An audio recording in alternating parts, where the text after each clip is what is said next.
अस्सलामु अलैकुम वरहमतुल्लाहि वबरकातुह।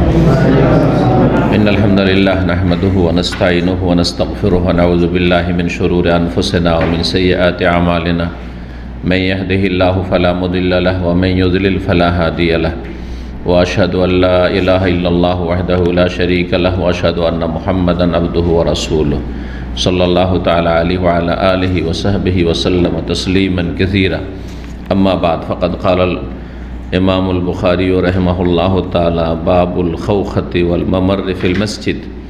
क़ाल हद्दसना मुहम्मद इब्न सिनान क़ाल हद्दसना फुलैह क़ाल हद्दसना अबू नज़र अन उबैद बिन हुनैन अन बुस्र बिन सईद अन अबी सईद अल-खुदरी रज़ियल्लाहु ताला अन्हु क़ाल ख़तब नबी सल्लल्लाहु अलैहि वसल्लम फ़क़ाल इन्नल्लाह सुब्हानहु ख़य्यर अब्दन बैन दुनिया व बैन मा इंदह फ़ख्तरा मा इंदल्लाह फ़बका अबू बकर रज़ियल्लाहु अन्हु फ़क़ुल्तु फ़ी नफ़्सी मा युबकी हाज़ा शेख इन यकुनिल्लाहु ख़य्यर अब्दन बैन दुनिया व बैन मा इंदहु फ़ख्तरा मा इंदल्लाह फ़काना रसूलुल्लाह सल्लल्लाहु अलैहि वसल्लम हुवल अब्दु व काना अबू बकर अअलमना फ़क़ाल या अबा बकर ला तबकी इन्न अमन्ना अन्नास अलैया फ़ी सुहबतिही व मालिही अबू बकर वलौ कुन्तु मुत्तख़िज़न ख़लीलन लत्तख़ज़्तु मिन उम्मती वलौ कुन्तु मुत्तख़िज़न ख़लीलन मिन उम्मती लत्तख़ज़्तु अबा बकर वलाकिन उख़ुव्वतुल इस्लाम व मवद्दतुहु ला यब्क़यन्न फ़िल मस्जिद बाबुन इल्ला सुद्द इल्ला बाबु अबी बकर रज़ियल्लाहु ताला। सम्मानित दीनी भातृमंडলী, আল্লাহ রাব্বুল আলামিনের প্রশংসা এবং প্রিয় নবী সাল্লাল্লাহু আলাইহি সাল্লামের ওপর সালাত ও সালামের পর আজ 29 জিলকাদা 1443 হিজরি মোতাবেক 28 জুন 2022 আমাদের ধারাবাহিক আলোচনা সহিহুল বুখারীর পর্ব নম্বর 19 সলাতের অধ্যায়ের কিতাবুস সলাত। সলাতের যে প্রথম অধ্যায় ইমাম বুখারী রাহিমাহুল্লাহ নিয়ে এসেছেন তার পর্ব নম্বর 19। ইমাম বুখারী রাহিমাহুল্লাহর কিতাবের অধ্যায় নম্বর 80 বলছেন তিনি বাবুল খাওখাতি ওয়াল মামাররি ফিল মসজিদ। এই অধ্যায় হচ্ছে মসজিদে ছোট দরজা রাখা এবং মসজিদে যাতায়াতের ব্যবস্থা রাখা বা মসজিদ হয়ে অতিক্রম করা।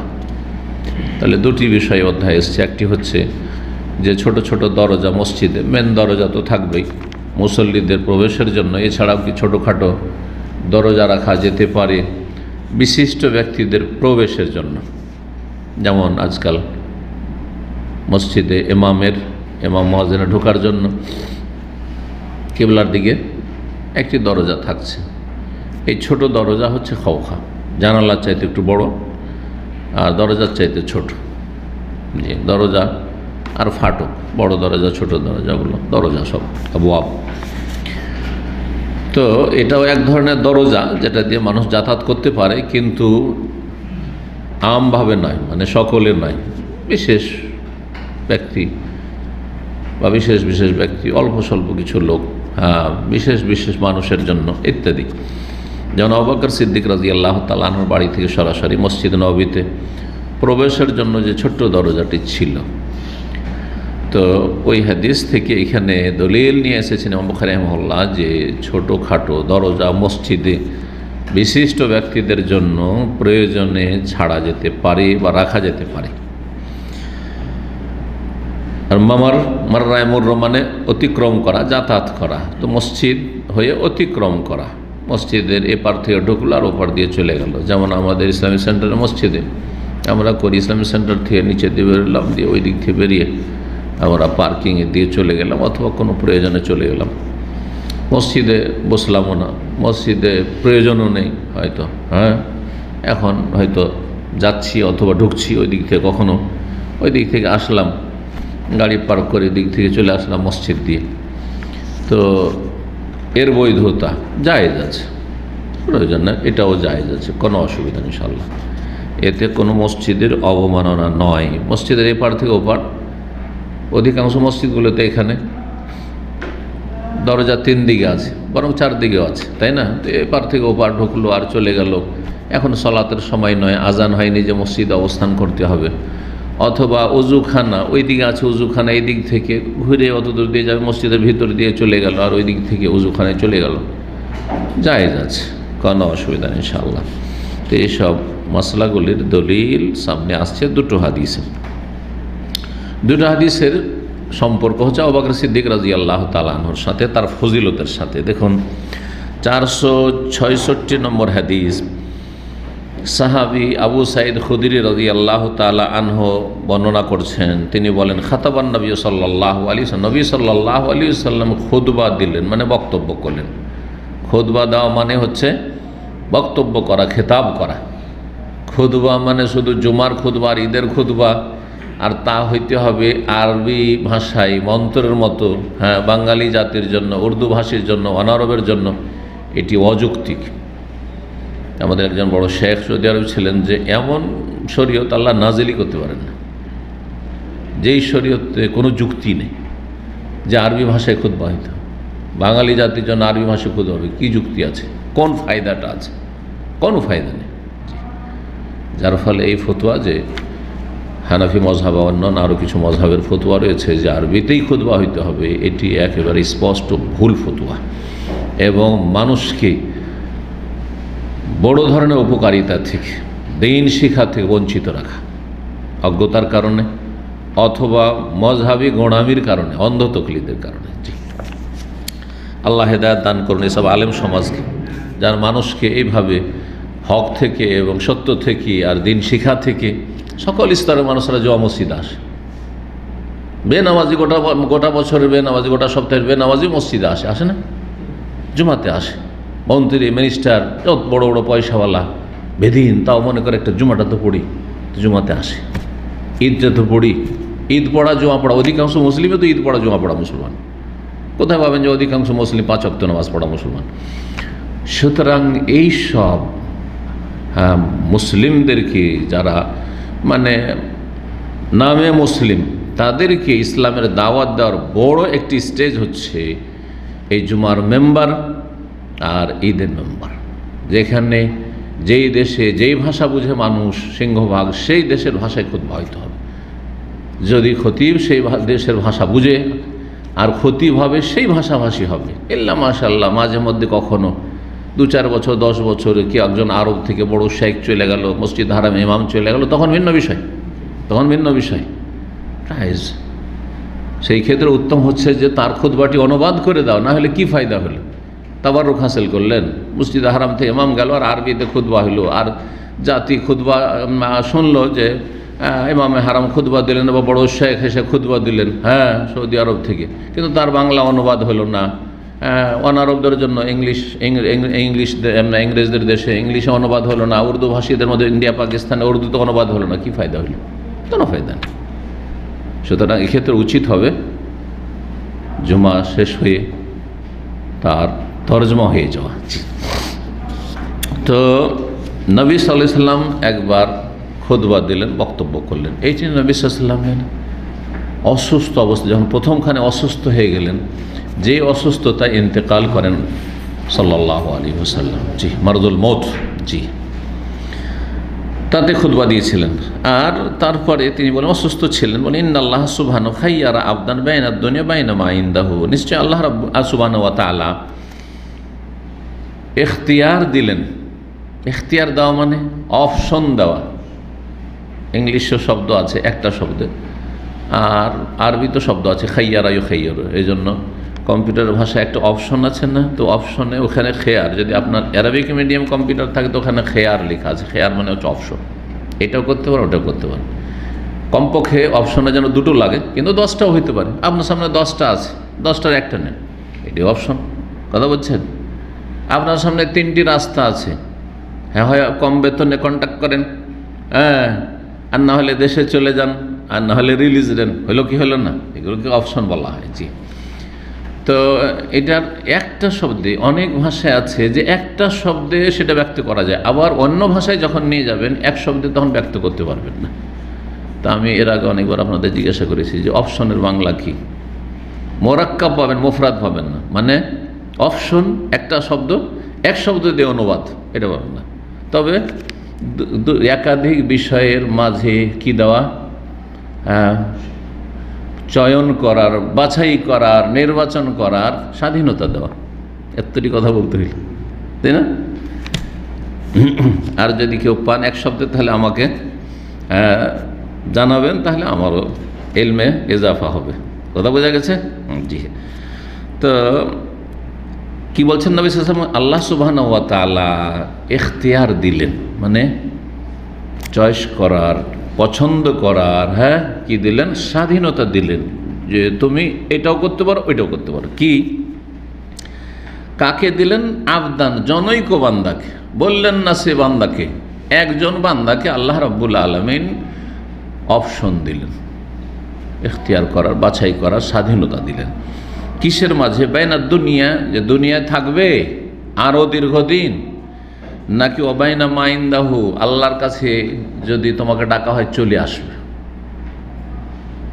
এই অপশন দেওয়া হলো। সুবহানাল্লাহ। আমাদের কি সমাজের সবচেয়ে ভালো মানুষ যারা, আজকাল মুসলিম সমাজের সবচেয়ে ভালো মানুষ, তাদেরকে যদি এইরকম এখতিয়ার দেওয়া হয় যে তোমার সামনে দুটো এখতিয়ার, যদি ওহি আসবে না আর জানতেও পারবে না যে কখন কার মত আছে, আমরা জানতে পারবো না? না না, কোনো জানার সূত্র নেই। কেউ যদি মনে করে জানতে পারে, যেমন তবলিগি ভাইদের কাছে আছে, একজন লোকের, এক সুফির মরণের সময় হইল, আর তারপরে তখন পরিষ্কার পরিচ্ছন্ন হয়ে একটা জায়গাতে চাদর বিছিয়ে লম্বা হয়ে শুয়ে গেল, মরে গেল, যেমন মরার সময় হয়ে গেছে।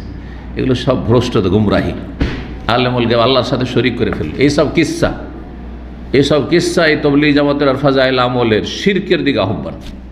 ছোট শিরক না, বড় শিরকের দিকে ডাক। গভীরভাবে চিন্তা করবে, আরে তার মানে আল্লাহর কিছু নেক বান্দা এমন আছে যারা গায়েব, অদৃশ্যের কথা জানতে পারে, যে মালাকুল মত এত ঘন্টা, এত মিনিট, এত সেকেন্ডে আসবে, তাই না? আল্লাহর সাথে শরীক করে দিল। এই কিস্সা শিখায় না, শিরকি কিস্সা। এই জন্য আমি সবসময় বলি যে ফাজাইল আমলে সব আছে, বড় শিরকও আছে, ছোট শিরকও আছে। দাদা বোঝা গেছে না? বেদাতও আছে, আর মিথ্যা কিস্সা কাহিনীও আছে, জাল জয়ীফ হাদিসও আছে, সহি হাদিসও আছে, কোরআনের আয়াতও আছে, সব আছে। কথা বুঝতে পেরেছেন? ভালো মন্দ, জগা খিচুড়ি সব আছে। এটা হচ্ছে হক কথা। যদি বলি যে না, তাতে শুধু শিরক আছে, তো বাড়াবাড়ি, তাই না? কোরআন হাদিসও আছে, কিন্তু কোরআন হাদিস আছে, কোনটা কোরআন হাদিসের কথা আর কোনটা কোরআন হাদিস সম্মত না, কোরআন হাদিসের সাথে সাংঘর্ষিক, সাধারণ মানুষ কি বুঝবে? কিছুই বুঝবে না, কিছুই বুঝবেন না। বরং অধিকাংশ আলেম বুঝবে না যে এই কিস্সাতে শিরকের দিকে আহ্বান করা হয়েছে।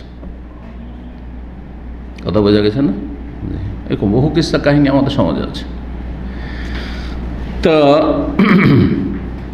এক বান্দাকে আল্লাহ রাব্বুল আলামিন স্বাধীনতা দিলেন দুটো বিষয়ের মাঝে, যে তুমি দুনিয়ায় থাকবে না, আল্লাহর কাছে যে তোমার জন্য অশেষ নিয়ামত রয়েছে সেই নিয়ামতে চলে আসবে।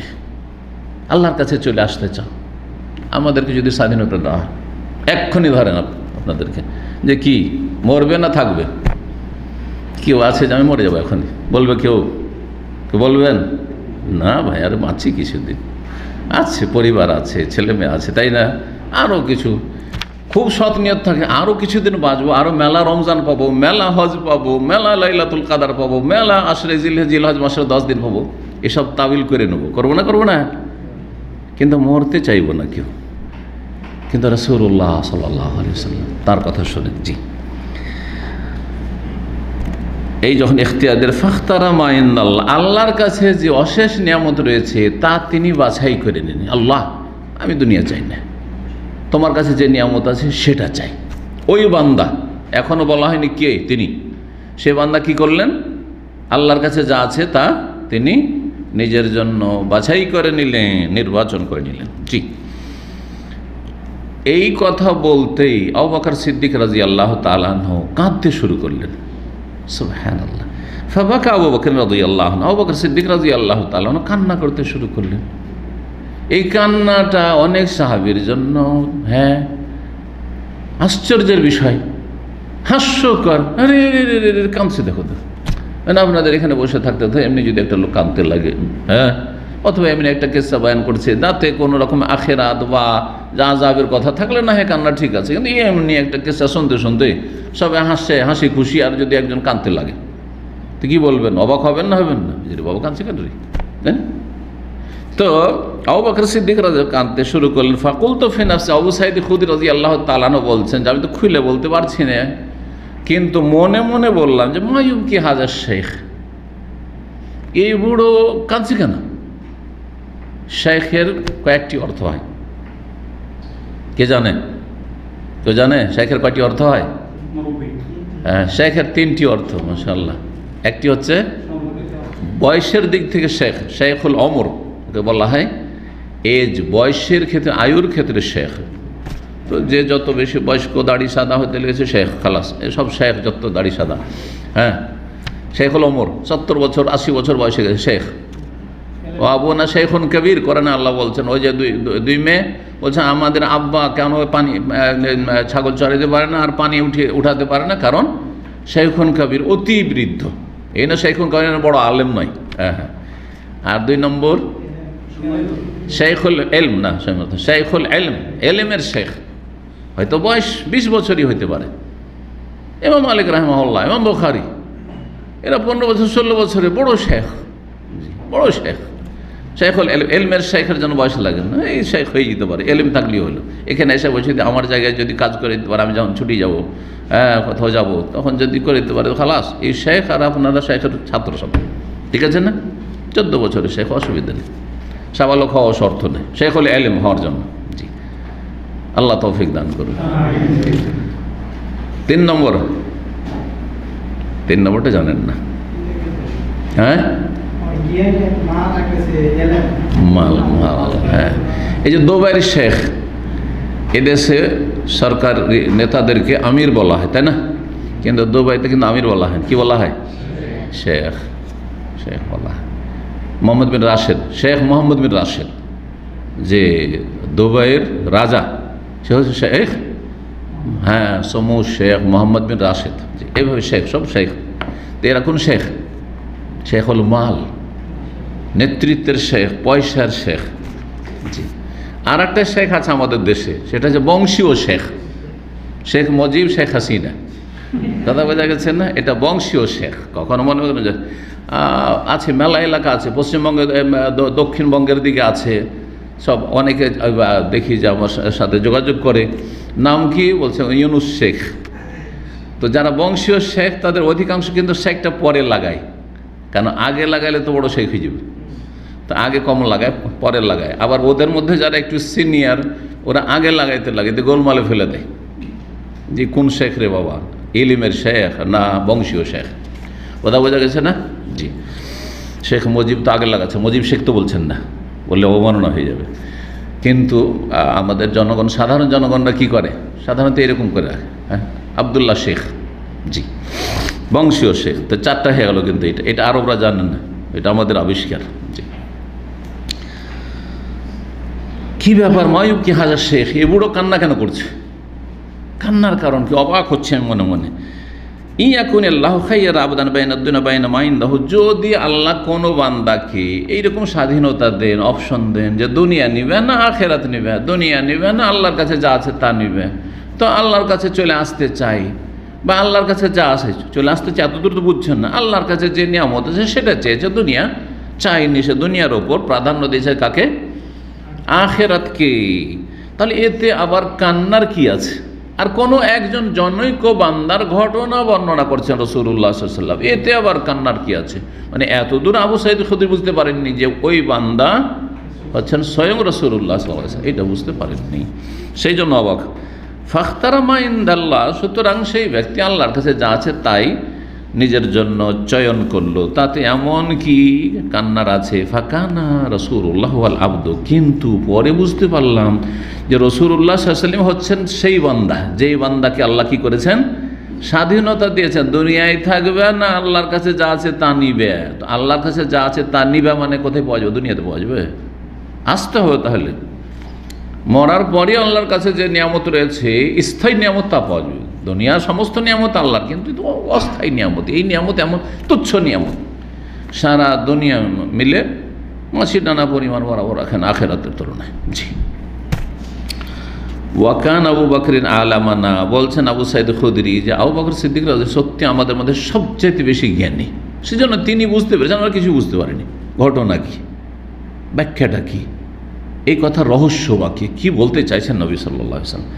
ফাকালা, তখন নবী সাল্লাল্লাহু আলাইহি ওয়াসাল্লাম বলছেন, ইয়া আবু বকরিন, আবু বকর লা তাবকি, কান্না কেন করছো তুমি, কাঁদিও না, কাঁদিও না, সান্ত্বনা দিচ্ছেন।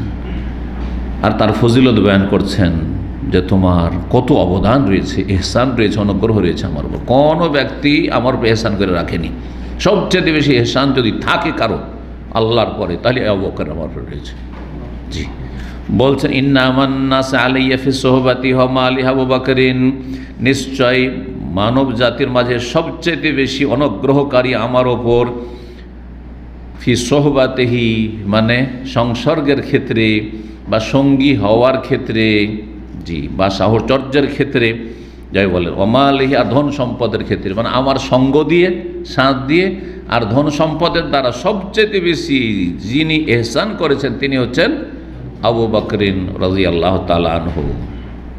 ওয়ালাউ কুনতু মুত্তাখিযান খালিলান, আর আমি যদি কাউকে অন্তরঙ্গ বন্ধু হিসাবে গ্রহণ করতাম, মিন উম্মতে, আমার উম্মতে, খালিল মানে অন্তরঙ্গ বন্ধু, জি, যেই বন্ধুত্বের উচ্চ স্তর একমাত্র আল্লাহর সাথে বান্দার হওয়া উচিত। রাসূলুল্লাহ সাল্লাল্লাহু আলাইহি ওয়াসাল্লামের তো ছিলই না কেউ, কিন্তু আমাদেরও উচিত হয়, একজন মুসলিমের উচিত হবে যে এমন যেন না হয় যে খলিল অন্তরঙ্গ বন্ধু আমাদের আল্লাহ বাদ দিয়ে অমুক অমুক আমার অন্তরঙ্গ বন্ধু, অন্তরঙ্গ বন্ধু। জি, যদি একজন স্বামী তার স্ত্রীর কত ভালোবাসে, একজন স্ত্রী তার স্বামীকে কত ভালোবাসে, যাদের মাঝে সুসম্পর্ক রয়েছে, কিন্তু তারপর সেটা খুল্লাত বা খলিল হওয়ার স্তর নয়। খলিল খেলাল থেকে, খালিল শব্দটি এসছে খেলাল থেকে। খেলাল করা মানে কি? আঙ্গুলের খেলাল, মানে একেবারে ভিতরে ঢুকে একাকার হয়ে যাও। এমন ভালোবাসা, এমন ভালোবাসার উচ্চ স্তর যেটা মানুষের হাড়ে হাড়ে, সেরা অপসরায় উপসের, তারপরে আপনার গোস্ত মাংসপেশিতে সব কিছুতেই, রক্তে একাকার হয়ে গেছে, মিশে গেছে। এইরকমের ভালোবাসা, যে ভালোবাসা একমাত্র আল্লাহর জন্য, প্রথম আল্লাহর জন্য, তারপরে রাসূলুল্লাহ সাল্লাল্লাহু আলাইহি ওয়াসাল্লামের জন্য। জি, এই জন্য অনেক সাহাবীরা নবী সাল্লাল্লাহু আলাইহি ওয়াসাল্লামকে খলিল বলতেন সাহাবীর পক্ষ থেকে, কিন্তু নবী সাল্লাল্লাহু আলাইহি ওয়াসাল্লাম কোন মানুষের মধ্য থেকে সাহাবীদের কাউকেও খলিল অন্তরঙ্গ বন্ধু হিসাবে গ্রহণ করেননি, কারণ তিনি একমাত্র মহান আল্লাহ রাব্বুল আলামিনকেই খলিল হিসাবে গ্রহণ করেছেন।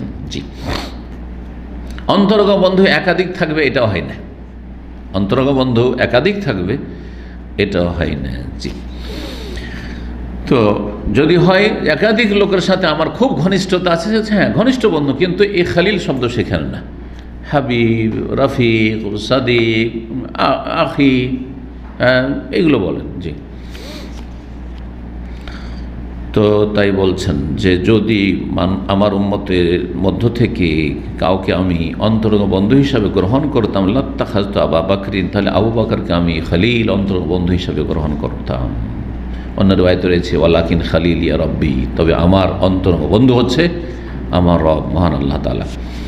তবে আবু বকর সিদ্দিক রাদিয়াল্লাহু তাআলা আনহুর সাথে যে সম্পর্ক সেটা হচ্ছে ওয়ালাকিন উখুওয়াতুল ইসলাম, ইসলামিক ভ্রাতৃত্ব, ওয়া মাওয়াদ্দাতুহু, আর ইসলামের খাতিরে উচ্চ স্তরের ভালোবাসা, উচ্চ স্তরের ভালোবাসা। কারণ ইসলামের খাতিরে, ইমানের খাতিরে ভালোবাসা হইতে হবে। যার যত বেশি ইমান, যার যত বেশি ইসলাম, যার যত ইমান, ইসলাম আমলের কোয়ালিটি ভালো, আখলাক, চরিত্র ইত্যাদি যে ইসলামের চারিদিক আছে, আকীদা, ইবাদত, বন্দেগী, আখলাক, লেনদেন, যার যত বেশি ভালো তার সাথে তত বেশি ভালোবাসা। এটা হচ্ছে কি? মাওয়াদ্দাতুল ইসলাম। জি, ইসলামের খাতিরে ভালোবাসা। উখুওয়াতুল ইসলাম, ইসলামী ভ্রাতৃত্ব। যতক্ষণ পর্যন্ত মুসলিম আছে আমার ভাই, মুসলিম নেই আমার ভাই নাই। জি, মুরতাদ হয়ে গেছে, নাস্তিক হয়েছে আমার ভাই নেই, বড় শিরক করেছে আমার ভাই নেই, কিন্তু কাবিরা গুনাহ করলো আমার ভাই। যেমন ভাইদের মধ্যে কিছু খারাপ ভাই থাকে, 5 ভাইয়ের মধ্যে খারাপ থাকে না, কিছু খাদ্যর ব্যবহার করছে, কোনো খোঁজ খবর নেয় না, জীবনও কখনো ফোন করেন না, দেখা শেখা তো করতে চায় না, সুখ দুঃখ ভালো করে হাসিল না, কিন্তু তারপরও ভাই বলছেন। তো ঠিক ওই রকম মুসলিম সমাজে যারা ফাসেক, পাপিষ্ঠ, তারা ওই রকম ভাই, ভ্রাতৃত্ব একেবারে নষ্ট হয়নি, কিন্তু যখন দেখবেন যে ইসলাম ভঙ্গ করেছে তখন ভ্রাতৃত্ব ইসলামে নষ্ট হয়ে গেছে। যখন ভ্রাতৃত্ব ইসলামে নষ্ট হয়ে গেছে তার সাথে মাওয়াদ্দা ভালোবাসার কোনো সুযোগ নেই। জি, লা ইয়াবকায়ান্না ফিল মসজিদও পড়া যেতে পারে, মজহুল লা ইউবকায়ান্নাও পড়া যেতে পারে। বাকি থাকবে না, লা ইয়াবকায়ান্না, লা ইউবকায়ান্না যেন অবশিষ্ট না রাখা হয়, বাকি না রাখা হয়। জি, যেন বাকি না রাখা হয় মসজিদে বাবুন কোনো দরজা, ইল্লা সুদ্দা, প্রতিটি দরজা যেন বন্ধ করে দেওয়া হয়। ইল্লা বাবু আবু বকর, একমাত্র আবু বকর রাদিয়াল্লাহু তাআলা বাড়ির সামনে যে দরজাটি রয়েছে ওইটা যেন খোলা থাকে। ছোট দরজা, এখানে বাপ বলা হয়েছে, অন্য জায়গায় খৌখা বলা হয়েছে। একটি হাদিস আরেকটি হাদিসের তফসির করে, মানে ছোট্ট দরজা। বাকি সদর দরজা ছিল, সদর দরজা না থাকলে মসজিদে কী করে ঢুকবে মানুষ? তো সদর দরজা অবশ্যই ছিল, কিন্তু ছোটোখাটো দরজাগুলি যে ছিল সবগুলি বন্ধ করে দেওয়া হইল। তাহলে মসজিদ নবীর ইতিহাস সম্পর্কে আমাদের একটা হালকা ধারণা কমপক্ষে থাকতে হবে। যখন নবী সাল্লাল্লাহু আলাইহি ওয়াসাল্লাম প্রথম সাহাবায়ে কেরামদেরকে নিয়ে মসজিদ নবী তৈরি করলেন, তখন মসজিদ নবীর চারিদিক থেকে দরজা ছিল। হ্যাঁ, চারিদিক থেকে কী ছিল? যে কোনো দিক থেকে ঢুকতে পারে, কিবলার দিক থেকেও ঢুকতে পারে, যাদের বাড়ি কিবলার দিকে আছে, দক্ষিণ দিকে, উত্তর দিক থেকে হ্যাঁ ঢুকতে পারে। তারপরে পূর্ব দিকে নবী সাল্লাল্লাহু পূর্ব দিক থেকে বেরিয়ে আসতেন, কারণ উম্মাহাতুল মুমিনিন মা আয়েশা আর অন্যান্য যারা উম্মাহাতুল মুমিনিন ছিলেন তাদের কক্ষগুলি, বাড়িগুলি এর দিকে ছিল, পূর্ব দিকে ছিল, এই বাকির দিকে। এখন যেখানে নবী সাল্লাল্লাহু আলাইহি ওয়াসাল্লামের কবর, ওইটা হচ্ছে মা আয়েশা রাদিয়াল্লাহু তাআলা হুজুর। আর তার পিছনে ওই দিকটাই মহিলা সেকশন যে চলে যাচ্ছে, বাম হাতে যখন আপনি দাঁড়াবেন রিয়াজুল জান্নাতে, বাম হাতে সবগুলি ওই দিকটা লাইন ধরেছিল। তাহলে পূর্ব দিক, ওই দিকে দরজা ছিল, কিন্তু নবী সাল্লাল্লাহু আলাইহি ওয়াসাল্লাম ওই দিক থেকে বেরিয়ে আসতেন। ওইদিকে অন্যরা কেউ আসতো না। নবী সাল্লাল্লাহু আলাইহি ওয়াসাল্লাম বিবিগণ মসজিদে আসতেন, নিজের বাড়িতে দরজা ছিল, নিজ বাড়ি থেকে বেরোলেন। যেন গ্রাম অঞ্চলের বাড়িগুলি হয়, এদিক দিয়ে বের হয়ে যায়, ওই দিক দিয়ে বেরো যায়, বাড়ির বাহির দিক দিয়ে রাস্তার দিক থেকে ঢোকা যায়, আর বাড়ির পিছন দিকে ওইদিকে দরজা থাকে না গ্রাম অঞ্চলে? যখন ওই খড়ের যুগ ধরেন, দেয়াল বাড়ির যুগ, টিনের বাড়ি ওদের আছে না এরকম না? তারপরে খোলা থাকে, অনেকের বাড়ি খোলা আছে, দরজাও নেই। জি, এমনি আছে দরজা, মানে ঢোকার আছে, কিন্তু বন্ধ করার কোনো ব্যবস্থাও নেই। অনেকের বাড়িতে এরকম আছে, যদিও এটা খুব ভালো জিনিস নয়।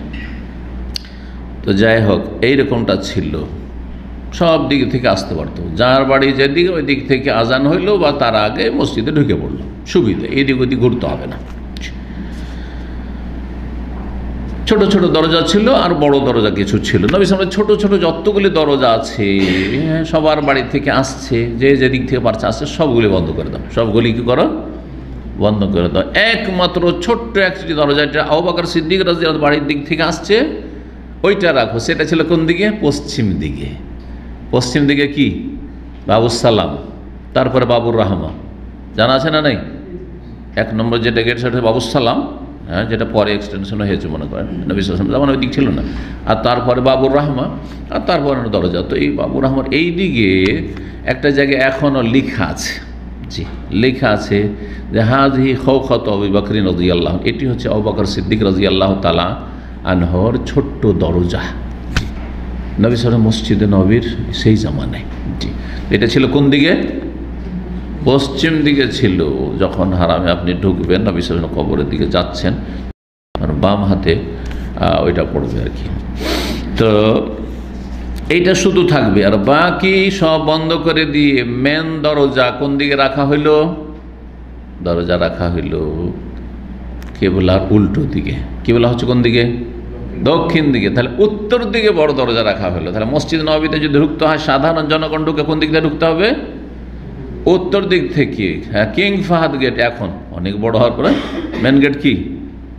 কিং ফাহাদ, মালিক ফাহাদ গেট, 19 নম্বর, 20, 21 এই নম্বরগুলি। জি হ্যাঁ, তো ওই দিক থেকে জি বড় দরজা ছিল, আর বাকি সবগুলি বন্ধ করে দেওয়া হয়েছে। তো এখান থেকে কি দলিল নিলেন ইমাম বুখারী রাহিমাহুল্লাহ? যে প্রয়োজনে ছোটোখাটো দরজা রাখা যাবে বিশেষ গরজে বা বিশিষ্ট ব্যক্তির জন্য, যেন আবু বকর সিদ্দিক রাদিয়াল্লাহু তাআলার জন্য ছোটো দরজা রাখলেন নবী সাল্লাল্লাহু আলাইহি ওয়াসাল্লাম। 467 নম্বর হাদিস, ওই হাদিসটাই আরেকটু অন্যভাবে এসেছে। ইবনে আব্বাস রাদিয়াল্লাহু তাআলা আনহু থেকে বর্ণিত। আগেরটি ছিল আবু সাঈদ খুদরি থেকে, কালা খারাজা রাসূলুল্লাহ ফি মারাদিহি আল্লাযী মাতা ফীহি, রাসূলুল্লাহ সাল্লাল্লাহু আলাইহি ওয়াসাল্লাম বেরোলেন সেই অসুস্থতায় যাতে তিনি ইন্তেকাল করেছিলেন। মাতা ফীহি, তাতে মাতা এমতো মানে কি? মাতা এমত মৌতান, মানে যাতে তার কি হয়েছিল, মত হয়েছিল, মত। তাহলে নবী সাল্লাল্লাহু আলাইহি ওয়াসাল্লাম মারা গেছেন না মারা যাননি? মত মানে মৃত্যু না? নবী সাল্লাল্লাহু আলাইহি ওয়াসাল্লাম মারা গেছেন না যাননি? হাদিস আছে না? এটা কে বলছেন? এটা সাহাবী আব্দুল্লাহ বিন আব্বাস রাদিয়াল্লাহু তাআলা আনহুমা মাতা শব্দটি বলছেন। তো বেয়াদবি করে দিলেন, তাই না? দেওবন্দি বেরলভী সবার কাছে কিন্তু কওমি বেরলভী যতগুলি ভারত উপমহাদেশে বাংলাদেশে আছে, শুধু আহলে হাদিস ছাড়া কেউ নবী ইন্তেকাল করেছেন বলবে না। বেয়াদবি হয়ে যাবে, কারণ হায়াতুন নবী।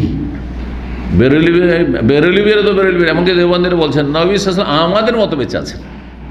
নবী সাল্লাল্লাহু আলাইহি ওয়াসাল্লাম বারজাখী জীবন বলছে না, আর নবী সাল্লাল্লাহু আলাইহি ওয়াসাল্লাম মারা যাননি।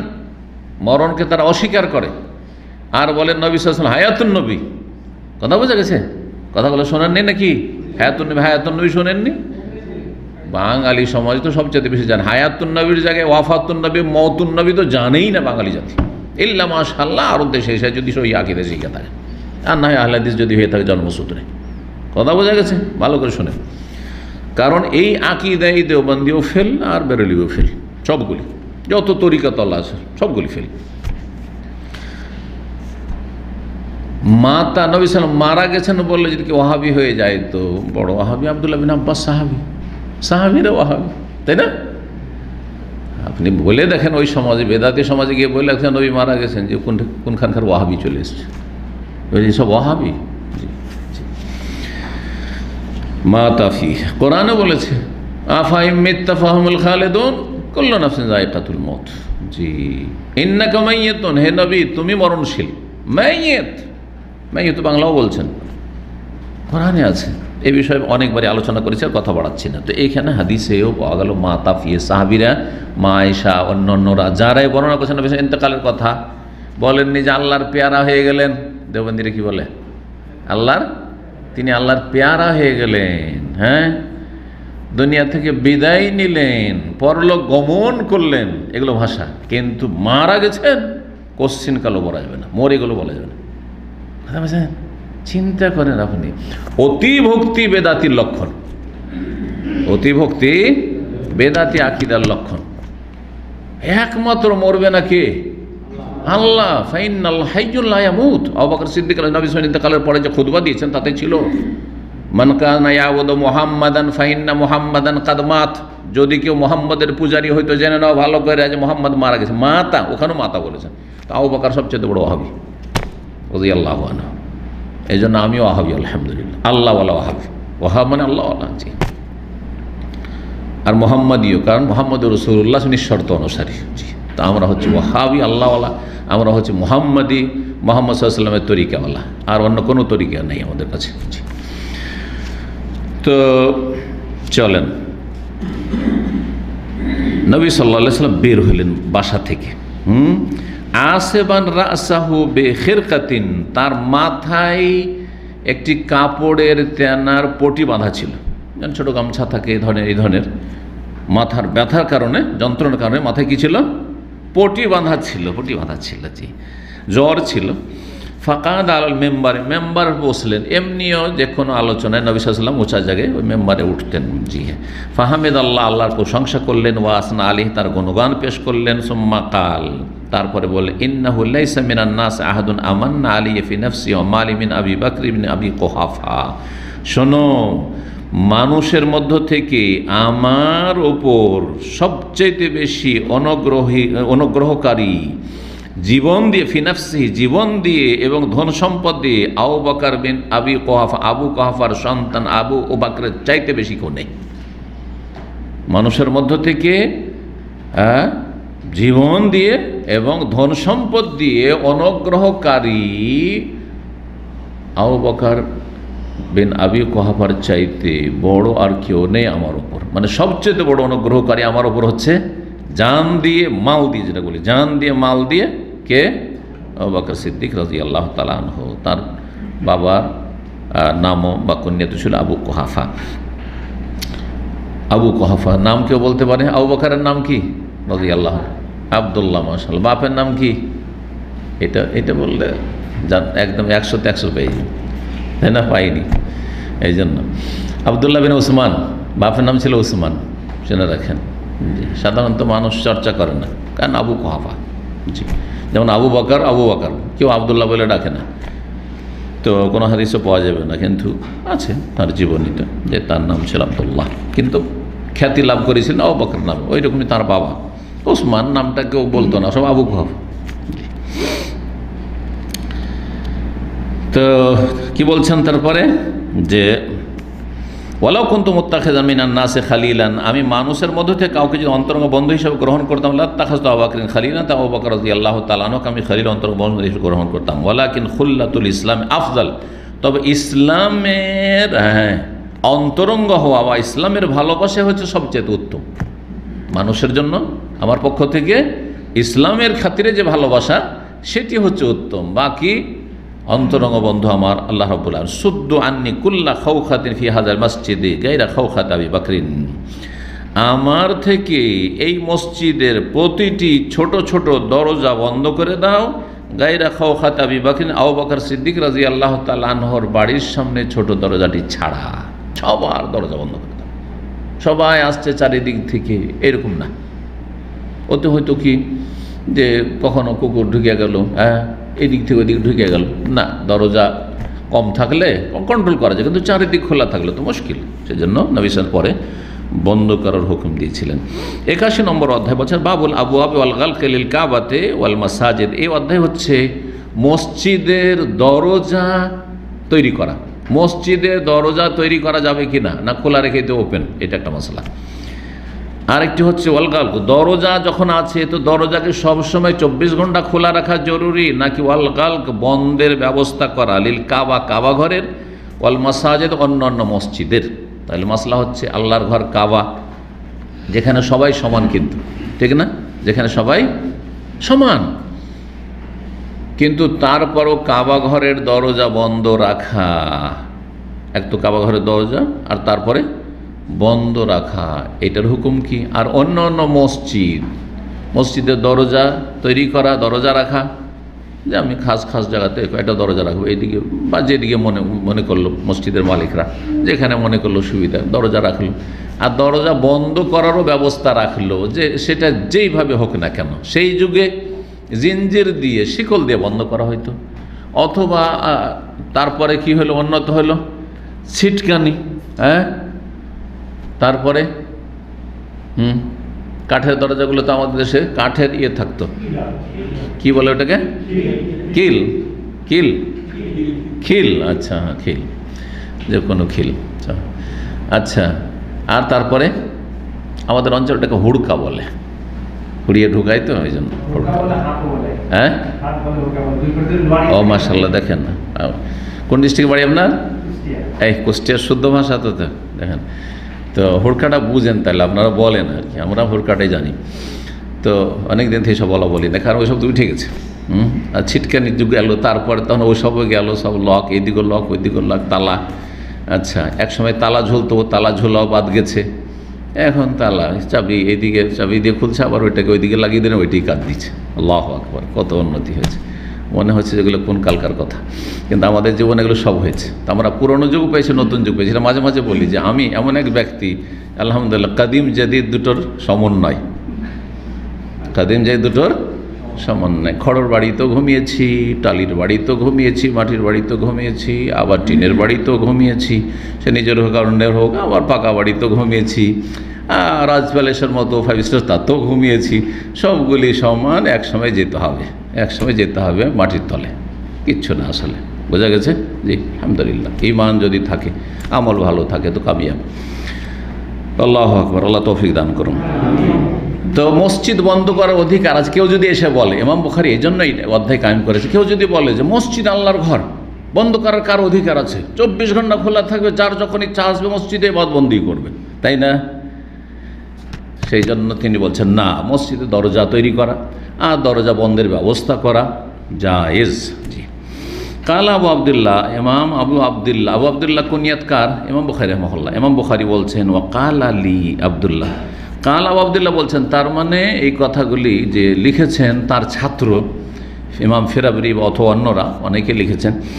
তিনি বলছেন যে আমার ওস্তাদ আবু আবদুল্লাহ বলছেন, ও কাল আলী আবদুল্লাহ, আমাকে বলেছেন আবদুল্লাহ বিন মুহাম্মদ আল মুসনদি, তার ওস্তাদ আল জৌফি। কালা হাদ্দাসান সুফিয়ান বিন ওয়াইন আন বিন জুরাইজ, জি আব্দুল মালিক বিন জুরাইজ, ইবনে জুরাইজ, জুরাইজের ছেলে, বড় ইমাম তাবেঈ ছিলেন আব্দুল মালিক বিন জুরাইজ।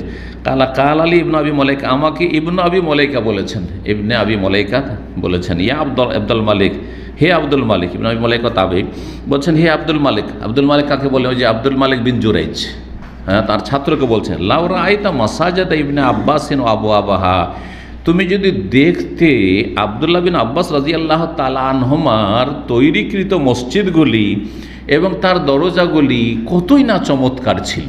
এই কথাটি উজ্জ্ব আছে, কতই না চমৎকার ছিল আর কতই না মজবুত ছিল, কতই না মজবুত ছিল। কিন্তু সেটা দেখার আর তোমার সুযোগ নেই, কারণ আব্দুল্লাহ বিন আব্বাস রাদিয়াল্লাহু তাআলা আনহুমা তার জামানায় জীবদ্দশায় যেসব মসজিদ তৈরি করেছিলেন বা করিয়েছিলেন সেগুলি সব পুরনো হয়ে গেছে, বিরান অনাবাদ হয়ে গেছে সেগুলি, কিন্তু তার দরজাগুলি কি ছিল?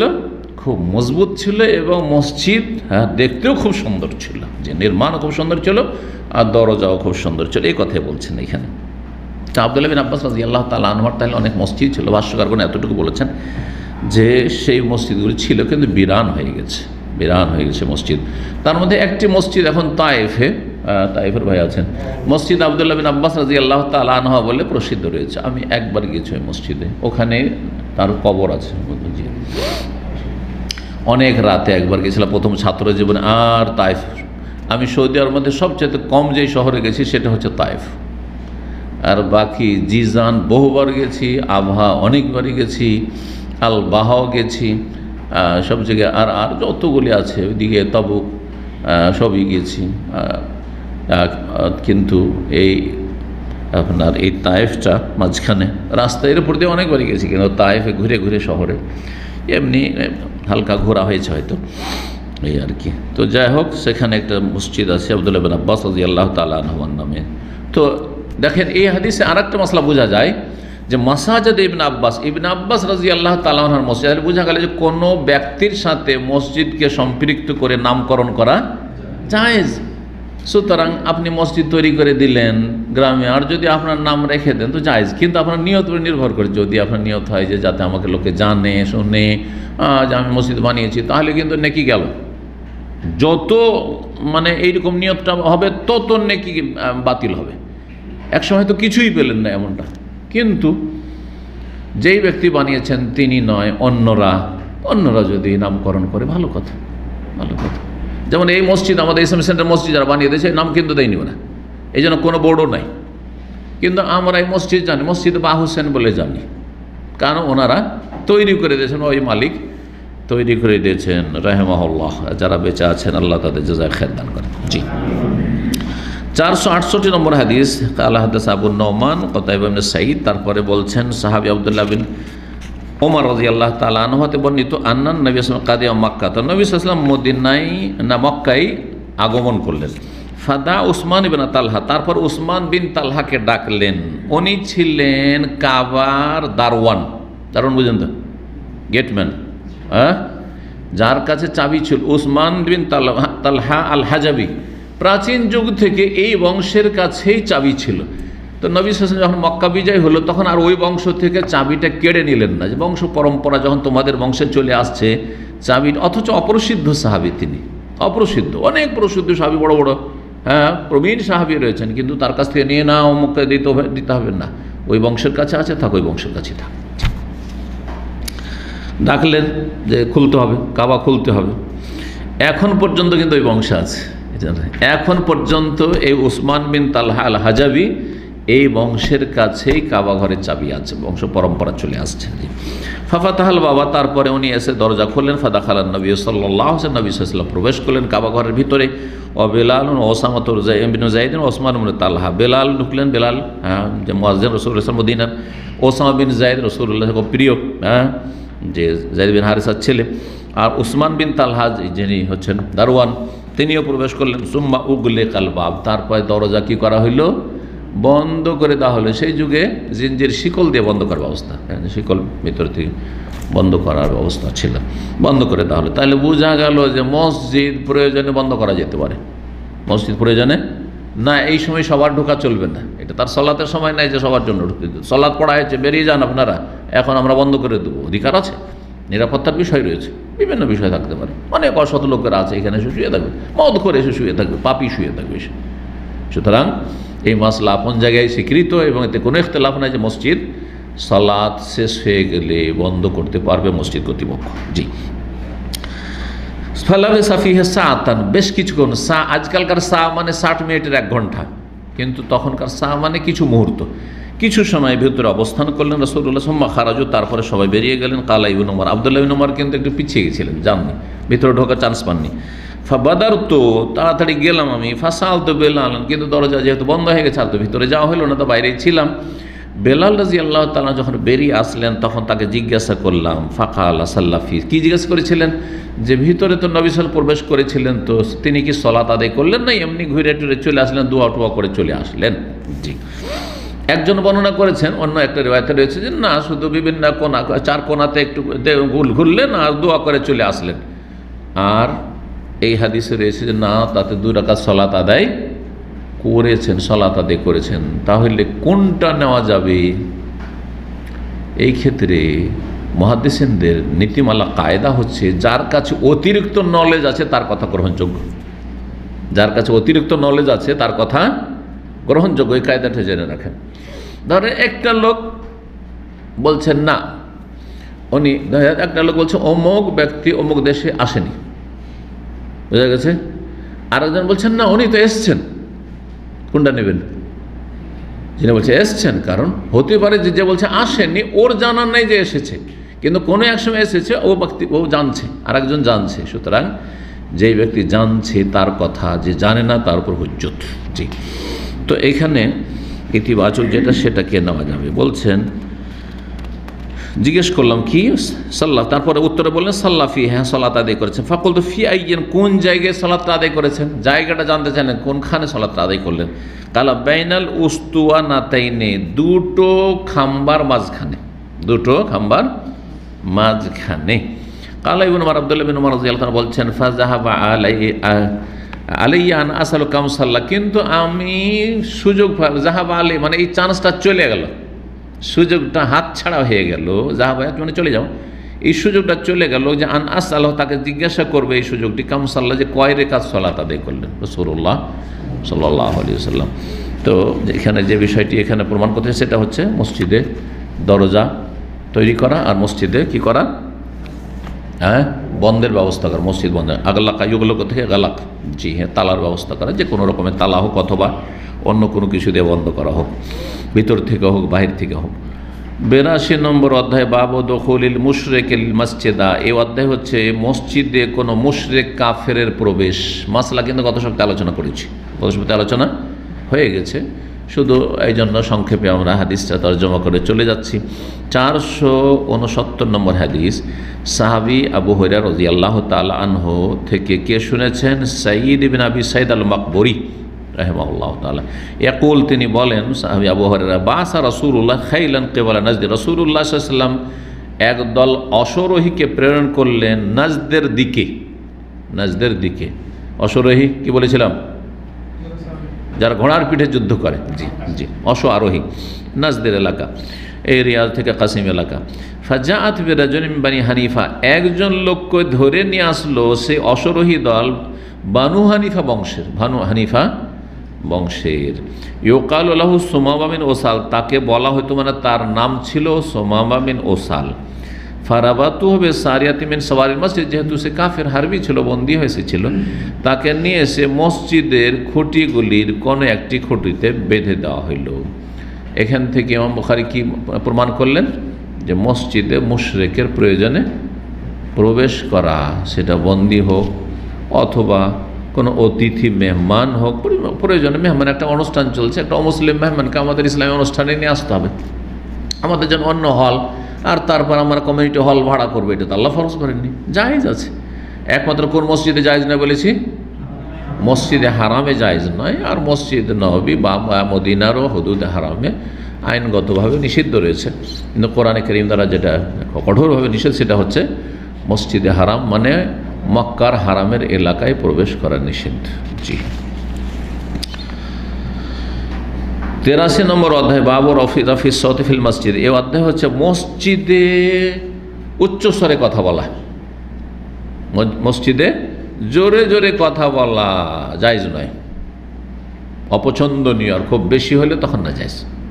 এমনি জোরে জোরে এমন কথা বলছেন যে অন্য অন্য মুসল্লিরা সালাত পড়ছে সুন্নত অথবা ফরজ, কেউ এসে মসবুক হয়ে পড়ছে, তাদের ডিস্টার্ব হচ্ছে। অনেকে কিন্তু এরকম করে, জামাত হয়েছে আর শুরু করে গিরগিরি শুরু করে দিল। না, এগুলো পছন্দনীয় কাজ নয়। আর সেটা যদি খুব বেশি হয়ে যায় আর সেটা মসজিদের বেয়াদবি আর বড় ধরনের হয়ে যায়, ধরেন হইচই, ঝগড়া, তর্ক, হ্যাঁ, যেমন অনেক সময় বিচার চালিয়ে করে এই ঝগড়া তর্ক শুরু করে দিত, হারাম না যায়। জি, তাহলে দুটো স্তর বলা যেত। একটা স্তর হচ্ছে মাকরুহ, অপছন্দনীয়, মসজিদ উচ্চস্বরে কথা বলা।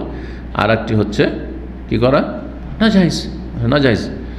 আর জায়েজ দিনই আলোচনা। এখন বক্তা আমার মতো আসতে বলা বক্তা নাই, কথা বোঝা গেছে। একেবারে মাইক ফাটানো বক্তা, আর তার বক্তাকে বক্তব্য করতে দিয়েছেন মসজিদে, তাহলে তো ফাটাবে, তো বলছে যে জোরে জোরে কিন্তু বক্তব্য করা জায়েজ নয়। শেখ বলবেন নাকি? না, দিনের কথা আলোচনা করছেন, দিনের কথা আলোচনা করছেন। নবী সাল্লাল্লাহু আলাইহি ওয়াসাল্লাম যখন জুমার খুতবা দিতেন বা যে কোনো খুতবা দিতেন, কি করতেন? ইশতাদ্দা গাযাবহু, যেন রাগান্বিত হয়ে গেছেন। আর কি, আলা সাউতুহু, আওয়াজ উঁচু হইত। তাহলে বোঝা গেল দিনের কথা বলতে গিয়ে যদি আওয়াজ উঁচু হয় তাহলে কোনো অসুবিধা নয়, বরং প্রশংসিত। কারণ ওর কি হবে, ওর প্রভাব বেশি পড়বে। সবসময় উঁচা স্বরে বললে কান ফাটিয়ে দেবে, কিন্তু কখনো কোনো কথা আস্তে আর কখনো জোরে। এটা হচ্ছে আলোচনার বক্তব্যের ভঙ্গিমা। সবসময় একই রকম যদি চলতে থাকে এটা ভালো নয়, কখনো আপ এবং ডাউন করবে, এটা ভালো জিনিস বক্তব্যের ক্ষেত্রে। তো 470 নম্বর হাদিসে দেখেন কি বলছেন সাহাবী সায়েব বিন ইয়াজিদ রাদিয়াল্লাহু তাআলা ক্বালা কুনতু কায়িমান ফিল মসজিদে, আমি মসজিদে দাঁড়িয়েছিলাম, মসজিদে দাঁড়িয়েছিলেন। ফাহাসাবানি রাজুলুন, আমাকে এক লোক কঙ্কর দিয়ে আঘাত করল, ছোট পাথর দিয়ে মেরেছে। তো পিছন দিক থেকে হয়তো, ফানাজার, তো দেখলাম যে কি আমাকে পিছন দিক থেকে কঙ্কর দিয়ে মারলো এরকম। ফায়দা ওমর বিন খাত্তাব, দেখছি যে ওমর বিন খাত্তাব আমিরুল মুমিনিন ওমর রাদিয়াল্লাহু তাআলা আনহু। ফাকালা, তারপরে বলছে ইযহাব ফাআতিনি বিহাযানি, যাও আর এই দুটো লোককে ধরে নিয়ে এসো। তাহলে এইটা ঘটনাটা ছিল ওমর রাদিয়াল্লাহু তাআলা আনহুর আমলের ঘটনা, নবী সাল্লাল্লাহু আলাইহি ওয়াসাল্লাম আমলের ঘটনা না, আবু বকর সিদ্দিকের আমলের ঘটনা রাদিয়াল্লাহু আনহু আজমাইন। ওমর রাদিয়াল্লাহু তখন কি খলিফাতুল মুসলিমিন, সুতরাং তার বল প্রয়োগ করে শাসন করার অধিকার আছে খলিফার। যে তো একে সায়েব বিন ইয়াজিদ, যুবক মানুষ, বলে যাও এই যে দুটো লোককে ধরে নিয়ে এসো, তো ধরে নিয়ে এসো। তাহলে বোঝা গেল যে হাকিম, সরকারের প্রতিনিধি অর্ডার করতে পারে যে দাও ওকে নিয়ে এসো। জি, কথা বোঝা গেছে। জি, ফাতিনি বিহাযানি, ওই দুজনকে নিয়ে আসো। ফাজিতুহু বিহিমা, দুইজনকে নিয়ে আসলাম। এই ডাকছে ওমর বিন খাত্তাব, আমিরুল মুমিনিন ডাকছে তোমাদেরকে। ফাকাল মান আনতুমা, জিজ্ঞেস করলেন তোমরা কে? আও মিন আইনা আনতুমা, তোমরা কোথা থেকে এসছো? কালা, দুইজনে বলে মিন আহলি তাইফ, আমরা তাইফবাসী। এই যে তাইফবাসী, তাইফের লোক আমরা। কালা, ভাগ্য ভালো যে তোমরা বিদেশি লোক, যদি মদিনার হইতে তো খবর ছিল। বলছে লাউ কুনতুম মিন আহলিল বালাদে, তোমরা যদি এই শহরবাসী হইতে। আহলুল বালাদ মানে আহলুল মদিনা। জি, আল বালাদ, বালাদ মানো শহর আর মদিনা মানো শহর।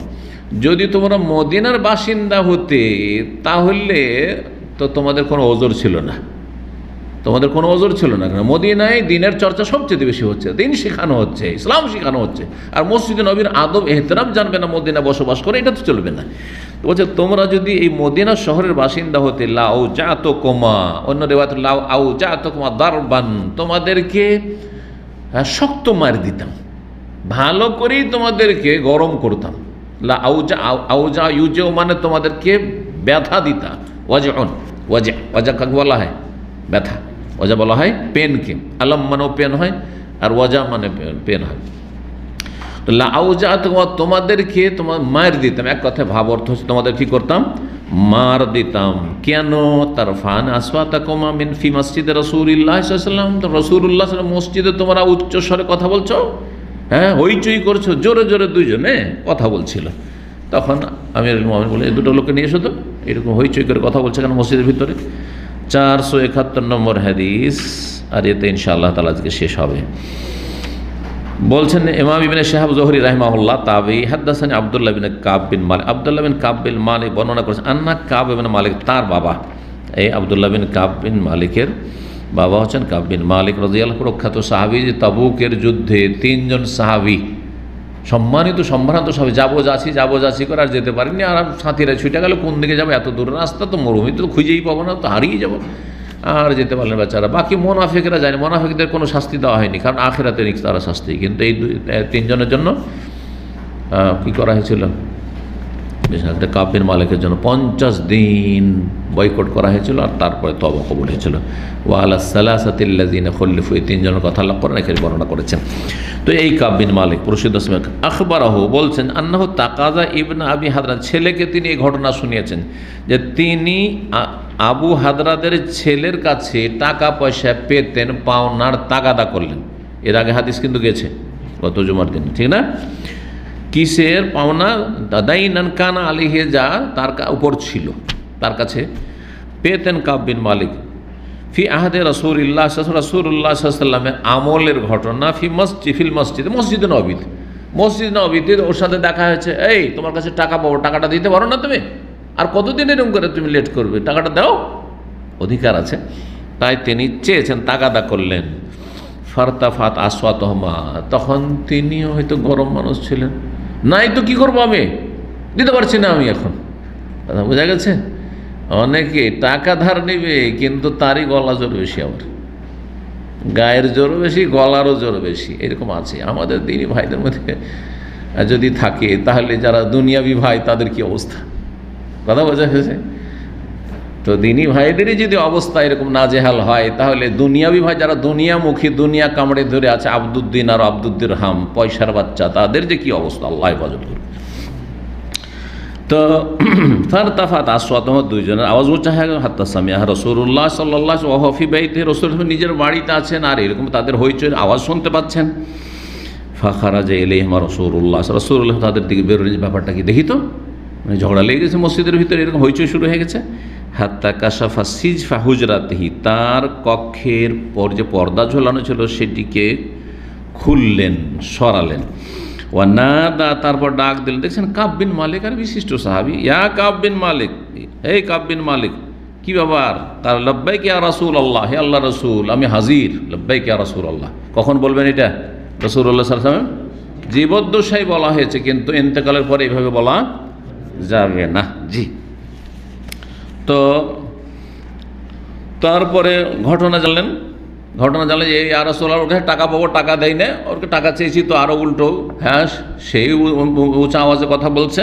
ফাশারা বিয়াদিহি, তাকে বলে আনদা ইশাতরা মিন দাইনিকা, তোমার যে ঋণ পাওনা রয়েছে তার কাছে, তার অর্ধেকটা তুমি মাফ করে দাও, অর্ধেকটা তুমি মাফ করে দাও। দেখলেন যে এই লোক গরিব মানুষ বা অভাবী মানুষ, দিতে পারবে না, আর পুরো ছাড়তেও পারবে না, সুতরাং ঠিক আছে, অর্ধেকটা তুমি মাফ করে, তুমি সচ্ছল মানুষ। কালা কাবার কাদ ফাউতু ইয়া রাসূলুল্লাহ, যখন আপনি বললেন আমি করলাম, ঠিক আছে, অর্ধেক মাফ, বাকিটা দিতে বললেন না, কারণ নবী সাল্লাল্লাহু নিজে থেকে বললেন। কালা রাসূলুল্লাহ, রাসূল বললেন, কম, এই ইবনে আবি হাদরাত, যাও দাঁড়াও, ফাকযাহি, আর বাকিটা তুমি পরিশোধ করো। এখানে আজকের আলোচনা শেষ করছি। আল্লাহ রাব্বুল আলামিনের কাছে দোয়া করি, আল্লাহ আমাদের গুনাহ খাতা মাফ করেন, ইলম এবং নেক আমলের তৌফিক দান করেন, উপকারী জ্ঞান দান করেন, ভালো আমলের তৌফিক দান করেন, আকীদা, ইবাদত, বন্দেগী, আখলাক, আমল, চরিত্র, সব দিক থেকে আল্লাহ আমাদেরকে খাঁটি মুসলিম হওয়ার তৌফিক দান করেন, সমস্ত রকমের গুনাহ থেকে আল্লাহ আমাদেরকে বেঁচে থাকার তৌফিক দান করেন। আল্লাহ রাব্বুল সমস্ত রকমের বালা মুসিবত ফিতনা থেকে, আর দিন দুনিয়ার ক্ষেত্রে শাস্তি থেকে, আর খারাপ অবস্থা থেকে আল্লাহ যেন আমাদের বাঁচিয়ে রাখেন। আল্লাহ ইমানের অবস্থায় যেন রাখেন, ইমানের অবস্থায় যেন নেন। আল্লাহ রাব্বুল আলামিন আমাদের সকলকে জান্নাতুল ফিরদৌস যেন দান করেন। ওয়া সাল্লাল্লাহু ওয়া সাল্লাম আলা নবিয়িনা মুহাম্মদ ওয়া আলা আলিহি ওয়া সাহবিহি আজমাইন।